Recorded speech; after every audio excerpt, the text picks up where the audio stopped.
Welcome to JW Broadcasting. No.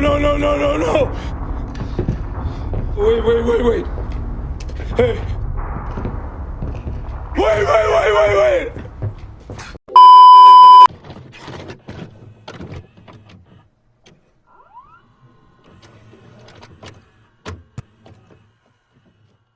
Under Section 107 of the Copyright Act 1976, allowance is made for fair use for purposes such as criticism, comment, illusory teaching, scholarship, and research. Fair use is a use permitted by copyright statute that might otherwise be infringing. The copyright laws of the United States recognizes the fair use of copyright content. Section 107 of the U.S. Copyright Act states, notwithstanding the provisions of Section 106 and 106A, the fair use of a copyrighted work includes such use by reproduction, copies of, phone records, or by any other means specified by that section for purposes such as criticism, comment, news, reporting, teaching, scholarship, or research is not an infringement of copyright. Thank you. Present day. Present time.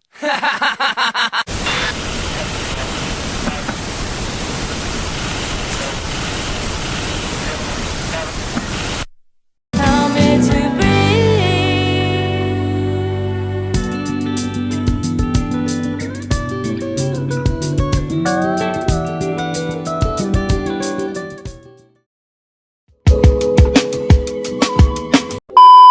Hey guys, G-Toxy over here. Hope you guys are doing well.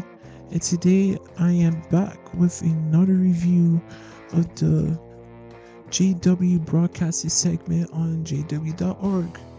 From taking care of your quote-unquote spiritual need or spiritual anorexia, as Jeffrey Jackson said, to literally dedicating buildings to God, to literally doing improvised theater for their music video.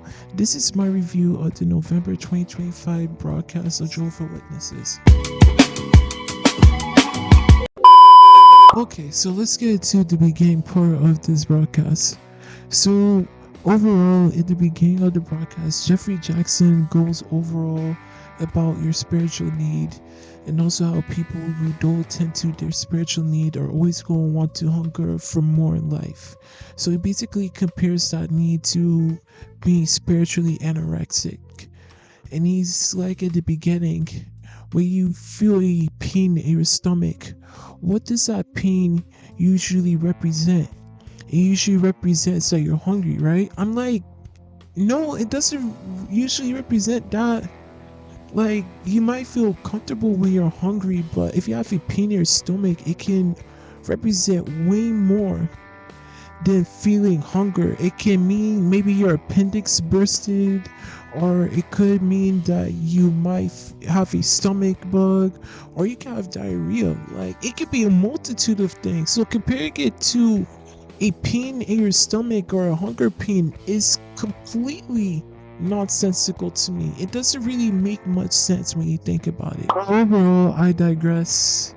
It's not really surprising to me that he used such an analogy to describe people trying to search for something more or purpose in their life, especially when it comes to the overall witness message that they usually preach to people.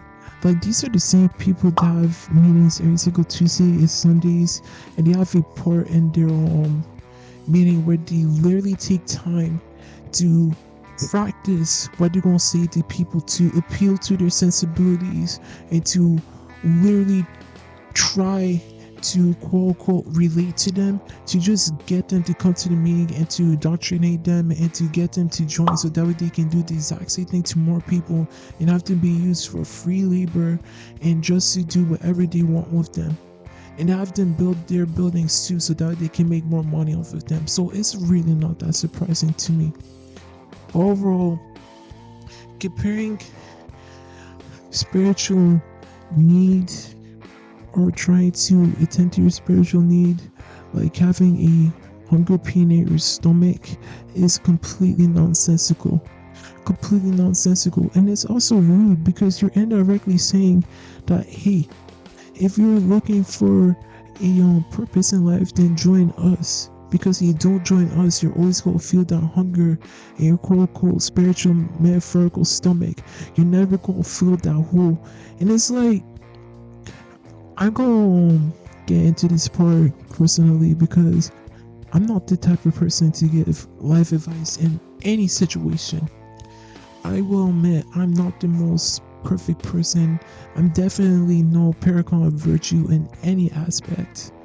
But if there's one thing I will tell you is that I will never tell anybody that I have the right way of telling them how to live their life, and they should listen to me and what I believe to find that hole or that piece missing from that hole in their life. It's like, I'm not gonna do that, because when you do that, you're not only coming off as pompous and prideful, you're coming off as self-righteous and manipulative as hell.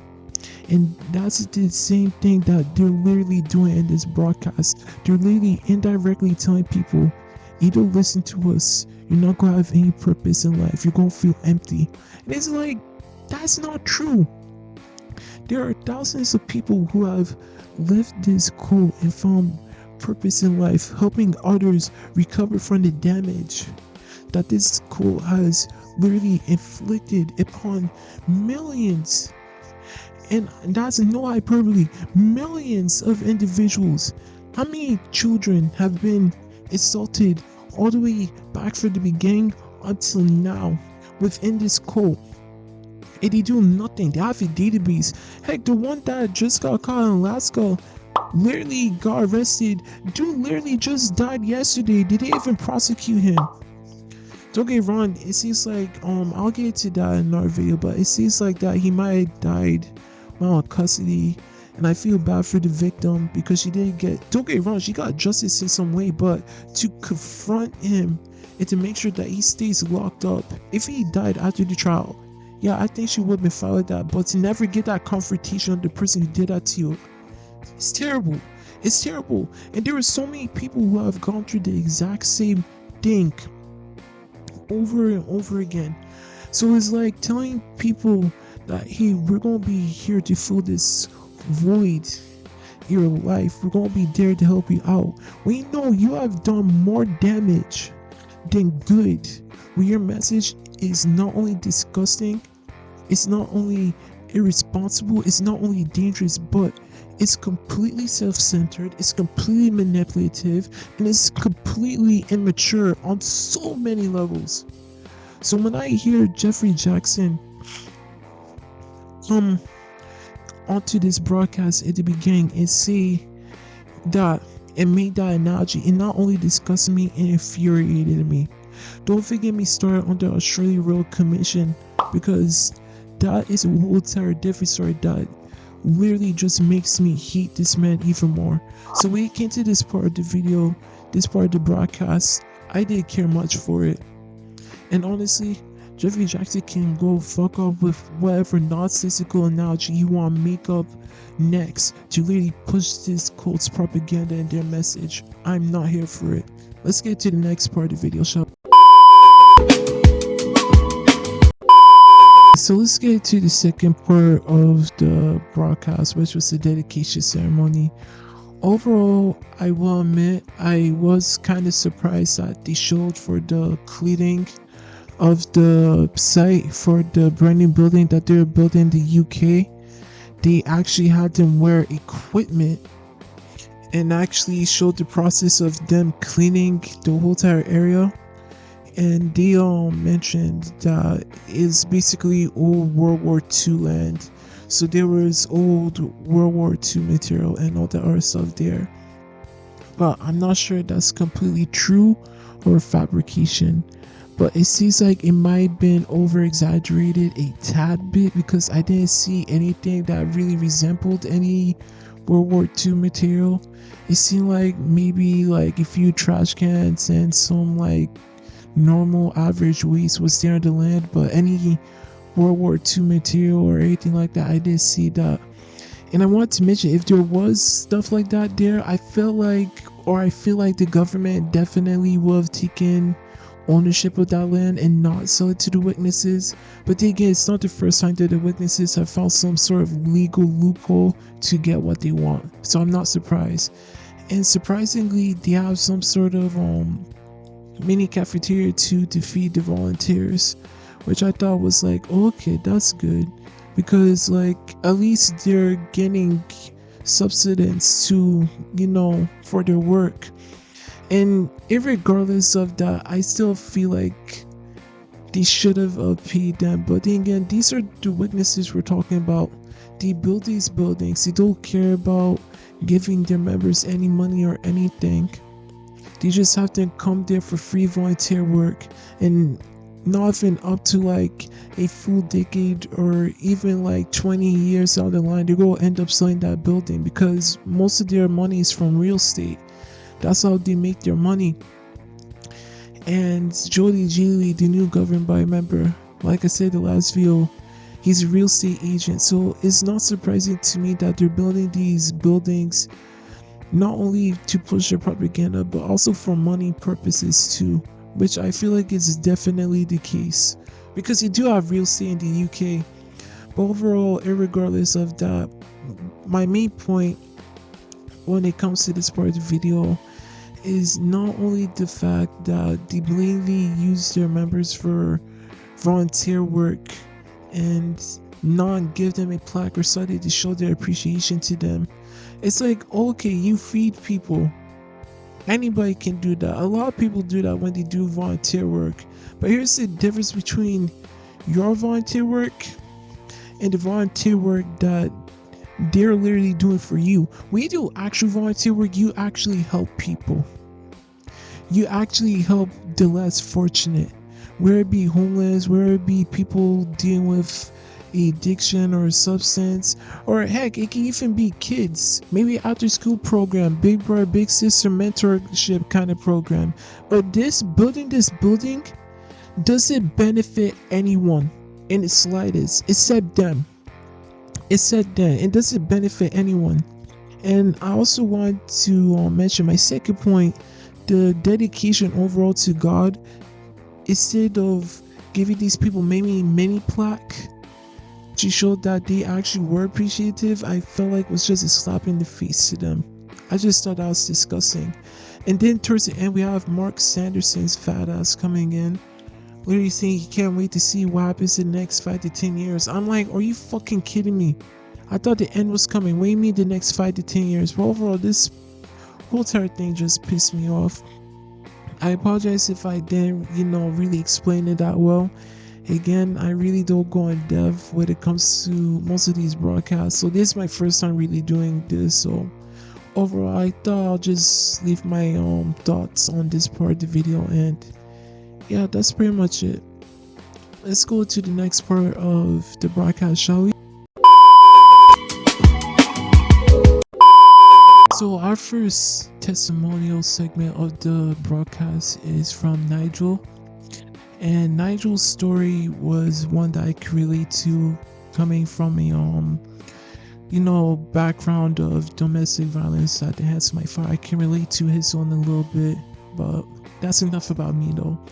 So his situation was that him and his family deal with domestic violence because of his father abusing alcohol, and then he basically saw the example of his mother always trusting Jehovah, always taking care of them, and it got so bad to the point that when he turns into a young adult, he ended up leaving. And basically what I got from his segment was that he internalized that trauma so bad that he didn't want to go through that trauma again. He didn't want to feel weak. So what he did while he was living on his own was basically sports training, combat training, and pretty much just trying to project the image of being tough so that he's never viewed as weak again, which I think many of us can relate to. Many people can relate to that, whether you're just a witness or not a witness, or where you're XGW or not GW. I mean, it doesn't matter who you are, you can relate to that. You don't want to be viewed as weak, you want to be viewed as strong. You don't feel like you want to rely on others for help. And I can definitely see why he ended up in the situation that he's in. And I'm not gonna lie, Do I feel like he could have gone a different route? Definitely. And we see later on during his part of this segment, the main reason why he decided to make a change was because of his mother, which I saw as really sad, but also really manipulative. And you'll see why I see it as that later on when we get into more in depth with this part of the video. Overall, as we get later on in this part of the video, Nigel loses his mom, and this ends up changing him in a sense where he's kind of reflecting overall, is the path he's taken in life the best path for him, or is it kind of leading him down a road where it feels like he can end up hurting himself even more? And we see later on, 3 years after his mother passed, he kind of ends up in a similar situation where he needs to take blood, and it ends up being this whole entire thing where he doesn't take blood. The brothers come, he has a story with them, he's fearful of what they're going to think of him, so he prays to God and he trusts that Jehovah God will protect him. And I want to get into this overall part of the story because I find it interesting they leave certain details out. In the beginning, we never get told whether Nigel was baptized or unbaptized publisher. We never get any distinction or any details of that. And I find that really telling because it makes me wonder whether he was an unbaptized publisher and they didn't do anything to help him or his family during that time. And that'll probably explain a lot overall why we never hear Nigel mention anything about the witnesses until up to that point. And I think it's very telling, and it struck a chord with me that he mentions they come after he made the decision, after the surgery, to abstain from blood. But I feel like, in my opinion, if you know any of the witnesses' testimonials, if you're an XGW especially, this Fellowship 2.0 on TikTok, great creator, I love his stuff, but he brought this out, which is very telling, and I notice it a lot with most of the testimonials that they have, whether it be the Watchtower Awake or in the broadcast videos like these. They tend to be fabricated and they tend to leave out details. Why is that? Because if they were to go in depth with every detail from these testimonials, it would make them look bad. And I was thinking, if Nigel was unbaptized or baptized and he was in that situation and he decided not to take blood, I don't think it was because of his own volition through his mother. It could have been someone, but I don't think so. I think the elders probably came before and tried to talk him into not taking blood or something like that, and then after that they were going to leave it up to him where to make the decision or not, and he was fearful what they're going to think if he were to take blood. So instead of taking the blood, I'm assuming he didn't take the blood, but I'm assuming if he took the blood, he probably would have been scared of what they thought. And we see that later on, after the story, even after not taking the blood, he was still fearful of them to the point that he was praying to God to protect him. Do you know how bad it is that the people that you're supposed to trust, these people that are supposed to be following God, you're praying to God to protect you from them? I just found that ironic. Overall, for Sergio, I'm happy that he seems to found some semblance of peace. But I feel like for him, instead of relying on religion, it would have been better for him to just overall go to therapy and talk to therapists to try to find a solution to kind of undo this, not only like physical trauma that he's gone through at the behest of his father, but also this internalized trauma that he's dealing with within himself, this turmoil, this anger, this aggression. I feel like it would have been better for him to go to therapists than relying on the Bible. And overall, I get some people rely on the Bible to find solace and peace and to overall find comfort in their lives, but that can only do so much. And I'm not gonna lie, I feel like the Bible is like the worst form of therapy you can do, considering all the like stories of genocide and killing. And yeah, no, but overall for Sergio, I just find it really, really sad. Overall, it seems like he's never really had like somebody to guide him or help him, and it seems like even these people, the witnesses, quote unquote, helped him by just overall manipulating him. That's how I see it. They literally manipulated his story just to put on his broadcast and use him as like some metaphorical mascot to preach their brand new message of the week or message of the month to their members during this broadcast. And it's so apparent. It's so apparent that it's literally just used to push Jeffrey's message at the beginning of this broadcast. You need to tend to your spiritual need, or else you're going to feel missing. You're never going to be able to get past all the trauma and all this other stuff that you've gone through. And I just found that overall as a whole disgusting. But for Nigel, all I can just say is I feel sorry that he had to go through this, whether it's fabricated or not. I can relate to his story. Domestic violence is not a pretty thing for anybody to go through. That can mess you up for years. I know it has affected me. So overall, Nigel, I feel sorry for you. If you do watch this and you don't watch this, I don't know, that's up to you. But overall, I feel like Nigel would definitely been better off if he got therapy instead of being manipulated by the witnesses.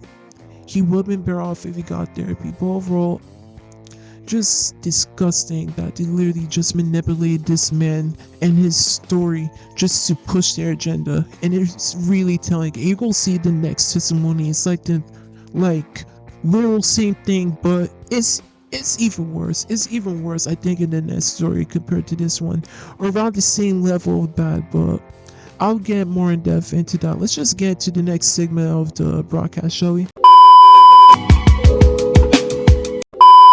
So the next part of the video is just they have Judd Egrom. I think he's like a governing body helper, and they're basically having this more worship segment of overall preaching the message that, oh, you gotta be excited to learn more about the Bible and to listen to our message about how you gotta feed your spiritual need, aka keep brainwashing yourself and don't pay attention to all the messed up bullshit that we do. Don't ask questions, just consume product and then get excited for next products. That's overall what this segment is, and it shows, a bunch of Bible scriptures, all this other stuff, typical witness bullshit. So I'm not gonna get into this part of the video. So that's why I thought I'll do this short snippet. So I hope you guys don't mind it, but that's how I viewed it. So let's just get into the last few segments of this broadcast. After that, I'll give my overall review on the level of 1 to 10 on the cult meter. Sorry, Panda, I hope you don't mind, but bro, I love that, the cult meter. I'm probably going to use that for my videos. I hope you don't mind. I know it's probably copyrighted by you, but I'm going to give it a level of 1 to 10, and that's probably going to be towards the end of the video. But that's enough for me rambling. Let's get to the next segment of the video. Okay, so the next part of the broadcast is literally the book of Obadiah, and they have this brand new segment for the broadcast called Digging for Spiritual Gems, I think. And I'm like, why did they keep making brand new Bible in-depth segments for the broadcast? Last time I checked, what happened to the mini YouTuber teenager thing that they have for the broadcast, or iron sharpens iron, if anybody remembers that. I know none of y'all watch it as HCWs, but for me having to watch this stuff to make reviews and stuff, it's like they always do brand new segments and they never stick to it. I'm like, the fuck is this? But overall, the story of Obadiah is pretty short, really short actually. It's just God God being angry at Edom for betraying Judah and did not for that. It's just like this whole terror stuff, you know. God gets angry with his people disappointing him again, so he just basically punishes them. And they're using this as a way to support this message again with what Jeffrey was saying and obedience and all this other stuff. Oh, P.S. Before I end this part of my review for this part of the broadcast, they use it as some sort of like, I thought this is very funny how they treat other people. They use it as some sort of like how you can apply it to yourself. Oh, how do you treat people at home or around you and all this other stuff. I'm like, y'all really go ask witnesses this? The same people who literally treat people like shit, that for that, they say forget about it, forgive them, if you want to bring a personality and just pretend like it did happen. I'm like, the witnesses are the last people who should be trying to pretend like they're all paragons of virtue or kind when they're all pieces of shit, in my opinion, especially with what I've experienced. So when I saw this part, I was like, bro, get the fuck out here with this bullshit, bro. Get the fuck out of my face before you make me like literally laugh exponentially. I'm like, I'm not listening to this bullshit, but okay, that's enough of me rambling. Let's get to the next part, the next testimonial of this video.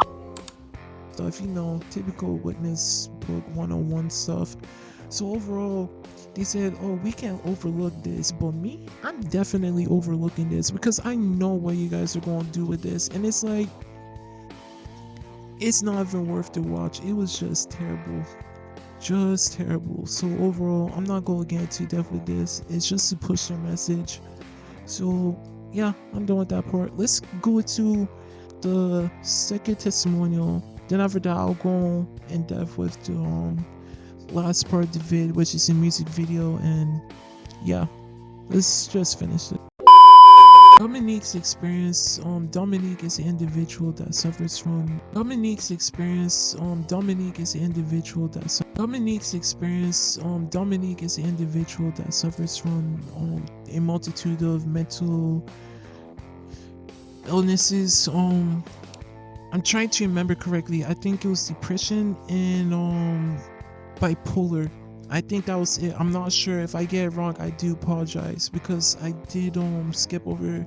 I would say I skipped over this segment, but I tried to like watch it at 2.0 speed to overall get in depth with it because I did want to bring up some personal testimonials from myself that I've seen firsthand when it comes to witnesses who have dealt with mental illness and overall how the witnesses really treat people like this. So when it came to Dominique's experience, when I saw it, I felt bad for him because it seems like he was really doing well, you know, had a career and everything, and I tried to look him up. I couldn't really find anything, so I'm not sure if it's fabricated or not, but it seemed like for him, he had like photos and stuff, so I don't think it's fabricated at all. But I want to bring up two things when it came to this. Not only how the witnesses treat people with mental illness, but also the fact that Dominique has higher education. You don't know what I mean by higher education. It's a term that the witnesses used to use before they said additional education. Higher education can mean two things. It means going to Bethel and becoming an overseer, all that other stuff, going to the school of Gilead, or it means basically overall pursuing college or university, which Dominic did before they made the announcement just recently. So what I found funny was like, not only did this dude have to go through like being in this school with the mental illnesses that he probably had to endure tons of scrutiny and ridicule from members for going to college and pursuing an actual career. And the fact that he came back because he felt something was missing, he didn't feel whole, he wasn't happy, and he comes back and now he seems to be doing well and he's going to a therapist. I'm like, okay, good for you, man. You're going to a therapist, you're getting the help you need. I'm wondering why, personally, in my honest opinion, that therapist is telling him, oh, Dominique, I'm happy for you. You found something, but man, this is not it. This is not it. These people don't care about you. They probably are using you. And that's what they did. They literally used him just like they did for Nigel to emphasize their point of taking care of his spiritual need. They literally are doing the exact same thing with him just like they did with Nigel in the beginning of this video. And overall, this is where I get into the poor overall how they treat their members with mental illness from the personal stuff that I seen. When it came to my dad, because my dad had bipolar and schizophrenia, when it came to him, they didn't do anything about how he treated my mom, the abuse that we went through, the episodes he had. They didn't try to calm it down or anything. They just let it happen. They literally let it happen, judge him, and bipartisan was judging me when I got upset. Like from the situation that I was raised in, thought something was wrong with me, and I've dealt with judgment because of that, because of what transpired with my dad. And my dad's situation wasn't even his fault with all the trauma that he went through while he was a kid. So the fact that these people, when it comes to people with mental illness and the cult or the organization, they view them as possessed, like stigmas. They don't treat them like people. And I've seen that firsthand, not only from my dad, but also from someone that I used to be close to. And she used to babysit me and my siblings, but now she's in a group home. She's in a mental facility. And only one person visits her. Her parents don't even visit her. They dumped her there. Nobody else comes to visit her except that one person and my family that one time. But we haven't been able to see her since because her mental health has gone so bad. And it really comes to show when it comes to the witnesses overall, when it comes to people with mental health, they don't care. They will literally use them as like mascots to push their agenda more. And this is the exact same thing they're doing with Dominique. Why is it Dominique later on has a mental episode where his mind completely fractures? Then you can't use him anymore. He's expendable. You're just gonna find some other person who's gone through the exact situation as him, push your message out there again, and just use that other person with environmental illness as a mascot next. They don't care. They just literally use people. They view people as expendable, and that's what these testimonials are. They're just people used as examples to push their agenda. They're expendable. That's what they're literally indirectly telling you, and that's what I'm seeing with Dominique. And I'm like, Dominique, I'm happy that you found some semblance of peace, just like with Nigel, but I'm praying that your therapist eventually wakes you up and hopefully find a different route life. May go back to the professional opera singing you enjoyed so much. But overall for Dominique, happy for him. Hopefully his therapist alerts him and maybe he finds a different path. But overall, I just found this segment, just like Nigel's own, not only manipulative, disrespectful, but fucking disgusting. I found this one atrocious and honestly disgusting. And I find it that they try to make it so they care about people with mental illnesses when they know they don't. They don't give a fuck. They will literally judge them, ridicule them, literally talk shit behind their back. I seen it firsthand. The witnesses don't give a fuck about people like this. They only give a fuck about them if they're loyal, if they can use them. Okay guys, we're towards the end of the video. So overall, on level 2, 1 to 10 on the cult meter, this is definitely 10. I'm probably for the music video, I know you guys are probably wondering, why did you go on depth with the music video? I'm like, the music video really shows how they're trying to appeal to their members' sensibilities and show off that brand new movie studio saying indirectly, hey, do you guys like how good this music video is, how it's like theater made and all this art stuff, and how it grabs your attention, how we really need this movie studio, brothers and sisters. And it's like, wow. So You guys just built this just to push your message even further, and that's overall what it is. I guarantee you, give it 20 years to go sell that building to some sort of like movie company. I won't be surprised if they end up selling that building just to make more money, because that's overall what they do with these buildings. They build them, sell them, get money, push the message out more. That's literally it. But I will admit, it was surprisingly well done, which is scary. And it really shows that they seem to be paying attention to the criticism that they're getting from ex-members, which is good, but also bad. And I say it's bad because it can end up doing more damage and keeping more members in, which is the last thing I think anyone will want, especially me. I want that religion, the cult overall, to burn to the ground. I want Watchtower to fall and burn into ashes. That's what I want. I don't want anybody to stay. So when I saw the music video, I thought it was very alarming, but that's my thoughts on the music video. Overall, again, when it comes to this overall broadcast for November, I'll give it a 10 out of 10 on the cult meter. Just really shows how they're just pushing their message to control their members and to keep them in. And overall, I thought this broadcast was just blatantly disgusting and rude. And for December, I guarantee you they're probably going to do the exact same thing again, because this is what they're known for. Overall, thank you guys for watching the video. This is the end of the video. Thank you for listening to me ramble, even if it sounds incoherent or you can't hear me. I appreciate you guys for watching and taking the time to watch. And please let me know your thoughts below. What you thought of the broadcast? Do you think it was overall disgusting, or are you a GW, you want to debate? I'll be more than happy to debate you and overall just bring up why your religion overall is just a fucking joke. But that's it for me. G-Toxy out. Love you guys. Much love. That's pretty much it. Bye. See you guys next video.